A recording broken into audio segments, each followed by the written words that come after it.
Did you know you can have your hip completely replaced and be walking on it the same afternoon? Yep, the same day, on your feet, walking down the hallway, and likely walking into your own home. It sounds too good to be true, but it's not. The direct anterior approach to hip replacement is helping us do just that for more and more patients, and it's changed the game for how we think about hip surgery. Let me show you exactly how it works.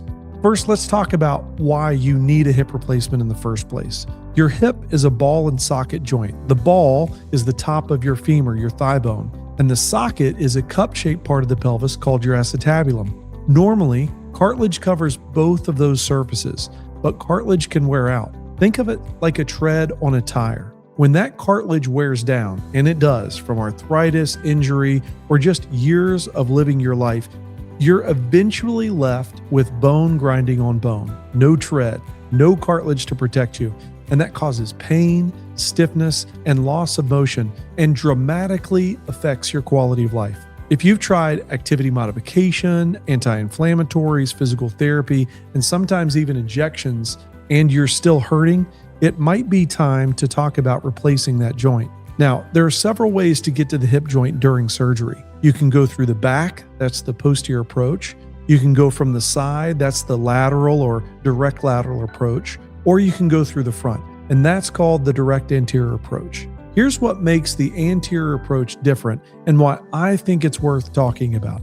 When you go in from the front, you're working between muscle groups, not through them. You're not cutting your glutes. You're not detaching tendons. You're finding the natural interval between the muscles, gently moving them aside, doing your work, and putting everything back where it belongs. Think of it this way. Imagine you need to get something buried in your closet. The posterior approach is removing the door hinges to get in there, wide open access. The anterior approach, you just open the door, reach in, grab what you need, and close it. The door still works. The hinges are fine. You didn't disconnect or disassemble anything to get there. That's the muscle sparing concept, and it matters because the muscles you don't cut are muscles that don't need to heal during recovery. So here's what actually happens in the operating room. The patient lies face up, often on a specialized table, and that's actually a big deal. With a posterior hip replacement, you're on your side. Your pelvis tilts. It's harder to get a perfect x-ray in the operating room. With the anterior approach, you're flat on your back. Your pelvis is level. And we have the option to use live fluoroscopy, real-time x-ray throughout the entire procedure. That live x-ray is like having, x-ray vision in the operating room. I can check my work as I go.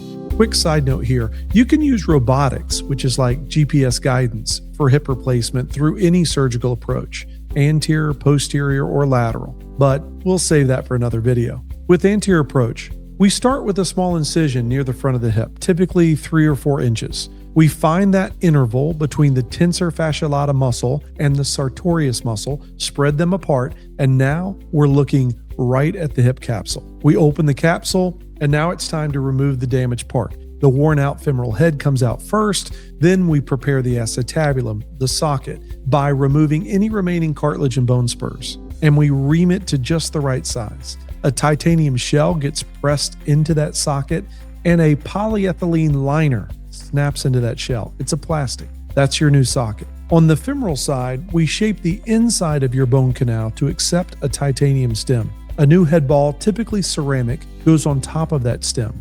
Then we reduce the hip, meaning we put the new ball into the new socket. And now we've got a brand new joint. But here's the part I love. Before we close the skin, I can take one more x-ray. I'm checking leg length, I'm checking alignment, I'm checking the position of every component. And if something isn't perfect, we can change it right then and there. No surprises, no guessing. The ability to verify everything before we close the skin was one of the biggest surgical advantages prompting me to adopt this approach. Now let's talk about what patients really want to know. What happens after surgery?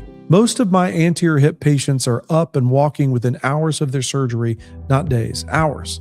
Most actually, go home the same day. Others go home the next morning. The biggest misconception about hip replacement is that you'll be laid up for weeks. With the anterior approach and enhanced anesthesia techniques now, that's just not the case. Because we didn't cut any major muscles, the pain is often significantly less. Some patients tell me their surgical pain is immediately less than their arthritis pain that they have been living with. With the anterior approach, there are also fewer restrictions to you post-op. When we're talking about traditional posterior approach, you're often told don't cross your legs, don't bend past 90 degrees, don't sit in low chairs. All of these are for 6 to 12 weeks after surgery. With the anterior approach, many surgeons, myself included, don't place those same restrictions. You move to your comfort level from day one. Most patients are off a cane within 1 or 2 weeks, back to driving soon after, and returning to their normal full function within a month or so.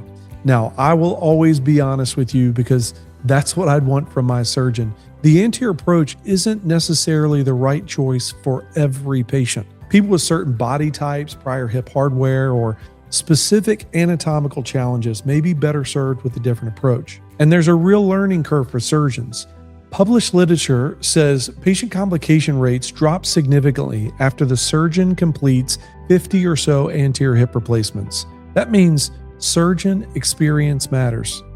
The research also shows that while the anterior approach has clear advantages in early recovery, less pain, faster mobilization, quicker return to function, by 3 to 6 months, outcomes between the anterior and posterior approaches tends to even out. So it's important to know both approaches lead to excellent long-term results. So it's not about one approach being better than the other across the board in all situations. It's about matching the right approach to the right patient with the right surgeon. Hip replacement is one of the most successful operations in all of medicine. It reliably eliminates pain, restores function, and gives people their quality of life back.